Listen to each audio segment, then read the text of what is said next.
जो नाभिक अब बचा है उसमें 2 प्रोटॉन और 2 न्यूट्रॉन हैं। इस तत्व यानी एलिमेंट का नाम हीलियम है। हाइड्रोजन प्रोटॉन के संलयन की यह प्रक्रिया प्रत्येक सेकंड अरबों खरबों बार हो रही है।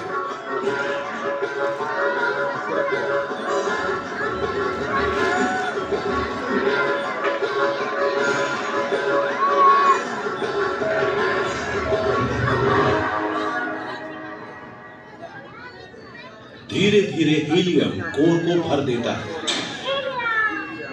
आपको लग रहा होगा कि एक बार कोर ने सभी हाइड्रोजन को हीलियम में बदल दिया तो वो काम करना बंद कर देगा, लेकिन तत्वों का बनना तो अभी शुरू हुआ। हाइड्रोजन के उपयोग के साथ साथ कोर सघन और गर्म होता जाता है और हीलियम नाभिक का दूसरे भारी तत्वों में संलयन हो पाता है और बेरिलियम बनता है। घनत्व और तापमान फिर से बढ़ता है और बेरिलियम हीलियम के साथ संलयन शुरू कर देता है। कार्बन बनता है। कार्बन के संलयन से कोर का तापमान पुनः बढ़ता है। इस दबाव में नए तत्व एक दूसरे के साथ और हाइड्रोजन के साथ संलयन करना शुरू कर देते हैं। आज हम जिन तत्वों को जानते हैं उनमें से कई तत्व तारे के मूल में बनते हैं। सोडियम, मैग्नीशियम, एल्यूमिनियम,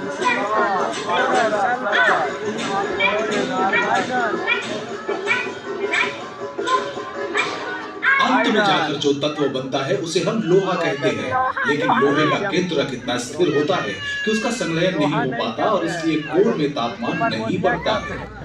अचानक तारे के अंदर से उसे खींचने वाले गुरुत्वाकर्षण को संतुलित करने के लिए पर्याप्त दबाव नहीं पड़ता। गुरुत्वाकर्षण जीत जाता है और तारे का कोर ढह जाता है।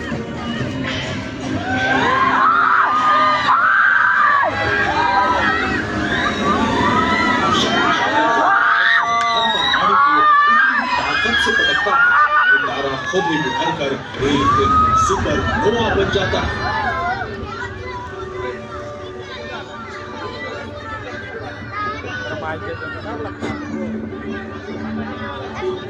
सुपरनोवा तत्व निर्माण प्रक्रिया का अंतिम चरण पूरा करते हैं।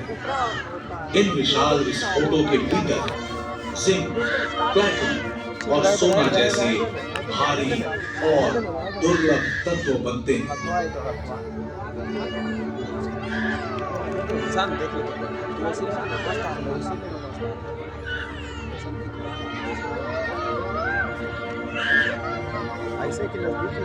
अरबों वर्षों में विस्फोटित तारों का मलबा धीरे धीरे विशाल बादलों में एकत्रित हो जाता है। अभी भी ज्यादातर हाइड्रोजन, लेकिन अब भारी परमाणुओं के मिश्रण से भर चुका है। इन विशाल बादलों को हम नेबुला अथवा निहारिका कहते हैं। ये इतना विशाल है कि इसमें हमारा सौर मंडल लाखों करोड़ों बार समा सकता है। इन स्तंभों के अंदर गहराई में परमाणुओं के साथ कुछ हो रहा है। वे एक दूसरे तक पहुंचना और अणु बनाना शुरू कर रहे हैं।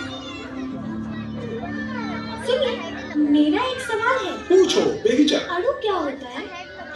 अच्छा सवाल है। आइए ध्यान से देखिए। परमाणु, परमाणु ये निहारिका में पाए जाने वाले कुछ मॉलिक्यूल्स यानी अणु हैं। अणु एक साथ जुड़े हुए परमाणुओं का एक समूह है। मानो एक दूसरे का हाथ पकड़ रखा हो। आपके शरीर में है ये अणु और इस निहारिका में पाया जाता है ये पानी है।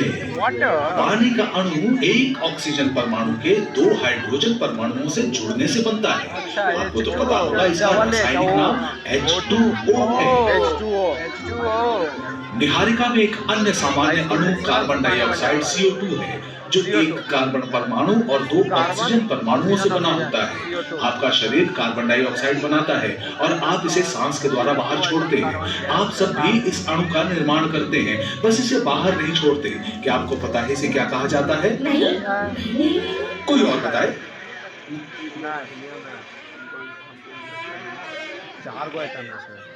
खैर, बहुत बहुत धन्यवाद, लेकिन मेरा मतलब था मीथेन। हाँ, आपने तो मीथेन बना दिया। ठीक है, अब सुनो आगे।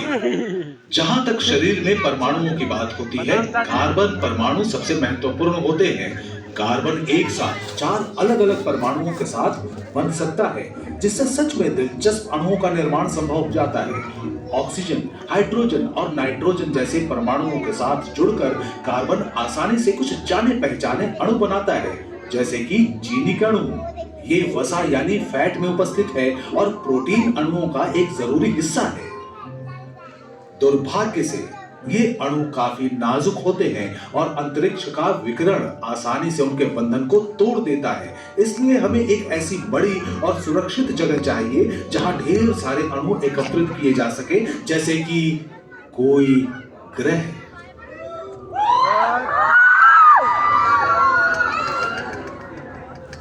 गैसों, अणुओं, धातुओं और धूल की ये विशाल डिस्क ही हमारा सौर मंडल है, जिसके केंद्र में है एक नया सूर्य। इन मंडराते बादलों के भीतर गुरुत्वाकर्षण इन अणुओं को चक्कर खाते बड़े द्रव्यमान में खींच रहा है, जो ग्रह बन जाएंगे।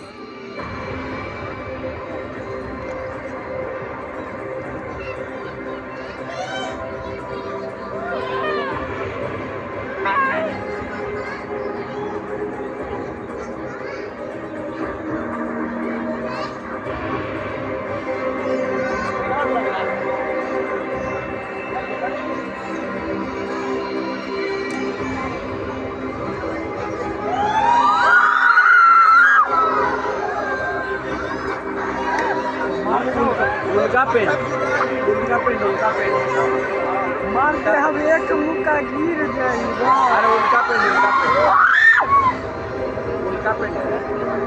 अब देखो आगे अपना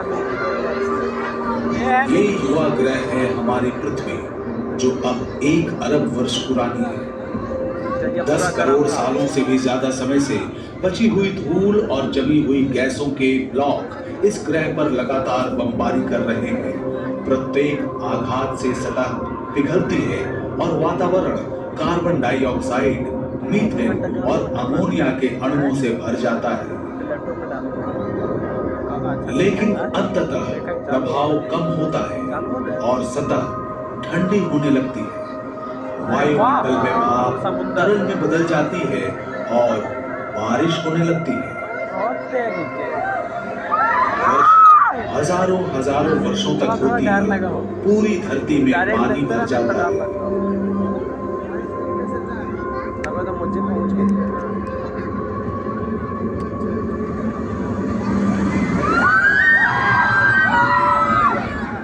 इस महासागर के नीचे परमाणु और अणुओं की यात्रा का एक नया चरण शुरू होता है।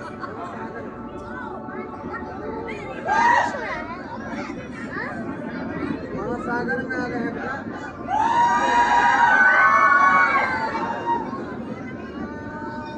पृथ्वी के सतह की पिघली हुई चट्टान से गर्म हुआ पानी इनमें बने छिद्रों के माध्यम से फूटता है और जिसमें अणु घुल जाते हैं। जैसे ही ये समुद्र के ठंडे पानी से मिलता है, ये खनिज मीनारों के रूप में जमा हो जाते हैं। जैसे ही आणविक मिश्रण खनिज समृद्ध कक्षों से गुजरता है, वो अणु बनाना शुरू करता है, जिन्हें हम जीवन के निर्माण खंड कहते हैं। शायद ये इस तरह की एक दरार के अंदर था। सैकड़ों लाखों वर्षों की आकस्मिक अंतःक्रिया के बाद अणुओं ने कोशिकाओं के आकार में पहला जीवन बनाया।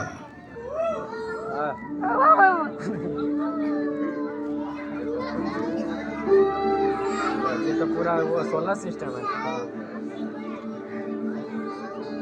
अच्छा इसी रहता है। किताबा पढ़ते हैं तो पक्का न चलता। समुद्र के नीचे इन प्रारंभिक कोशिकाओं ने ऊर्जा और विकास के लिए पर्यावरण से अणुओं और परमाणुओं का उपयोग किया। जल्द ही उन्होंने स्वयं की प्रतियां बनानी शुरू कर दी। अचानक सैकड़ों, हजारों, लाखों, खरबों कोशिकाएं पूरे महासागर में फैल गईं।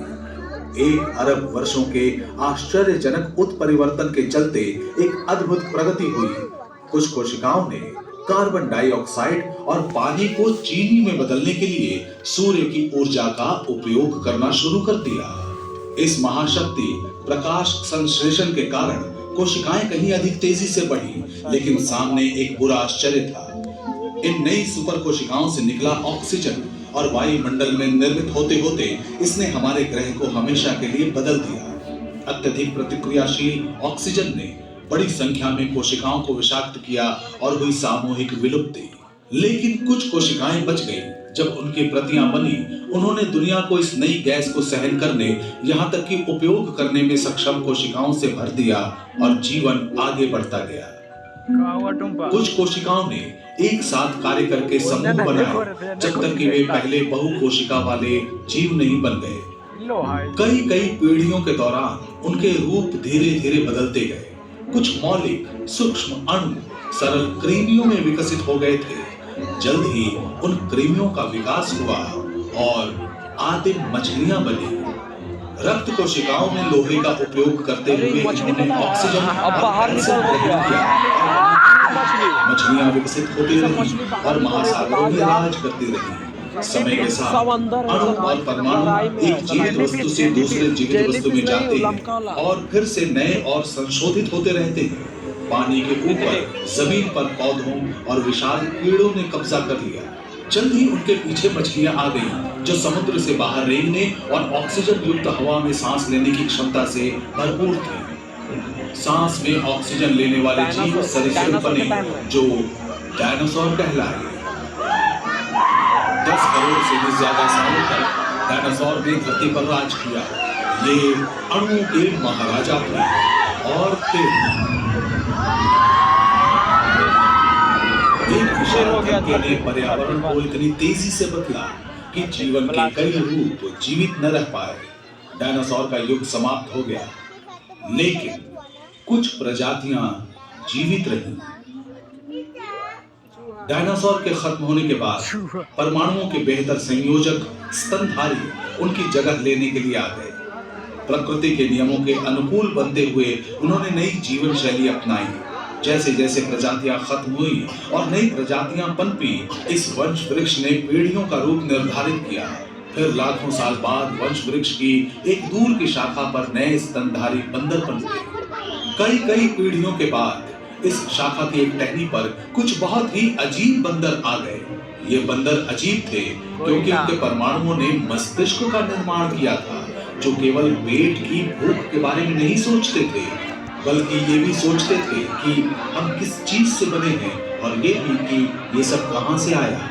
वे तब से जवाब की तलाश में। हमने पाया है कि हम परमाणु से बने हैं और ये परमाणु उतने ही पुराने हैं जितनी इस ब्रह्मांड की यात्रा। आपका हिस्सा बनने से पहले वे जानवरों, पौधों और हवा में थे। वे कभी डायनासोर में थे, कभी आदिम मछली में। उन्हीं से सबसे पहली कोशिकाएं बनी। कोशिकाएं उन अणुओं से बनती हैं जिनमें परमाणु होते हैं, जो सबसे पहले धूमकेतु और क्षुद्र ग्रहों के रूप में पृथ्वी पर आए थे। जटिल परमाणुओं से भरे विशाल निहारिकाओं के बादलों के भीतर जन्मे, विस्फोट होते तारों से निकले वे परमाणु, जो तारों के केंद्र में गुरुत्वाकर्षण द्वारा जुड़े हुए थे। तारे जो हाइड्रोजन के विशाल बादलों से बने थे, वही हाइड्रोजन जो प्रोटॉन और इलेक्ट्रॉन के बीच की पहली कड़ी थी। कितना थी कर करके बना है बताओ। लेकिन कहानी तब शुरू हुई थी जब ब्रह्मांड की एक छोटी सी बिंदु से विस्तार हुआ और ऊर्जा मिलकर पदार्थ का निर्माण करने लगी।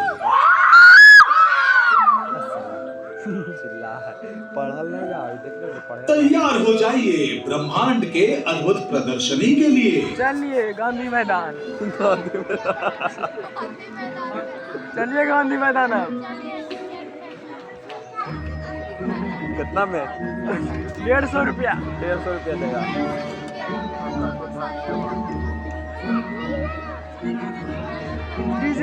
हम चले थे सफर पर, ये जानने कि हम किस चीज से बने हैं और ये सब कहां से आया। हमने देखा है कि कैसे हमारे शरीर के परमाणुओं में ब्रह्मांड का इतिहास छिपा है। हमारे रक्त में लौह कण और हमारी हड्डियों में कैल्शियम से लेकर सांस लेने वाली ऑक्सीजन, यानी सारे के सारे परमाणु दूर के एक प्रकाश बिंदु से आए थे। तो अगली बार जब आप रात के आकाश को देखें, तो याद रखें कि आपके परमाणुओं का सफर कहां से शुरू हुआ था। हम सभी सितारों से बने हैं।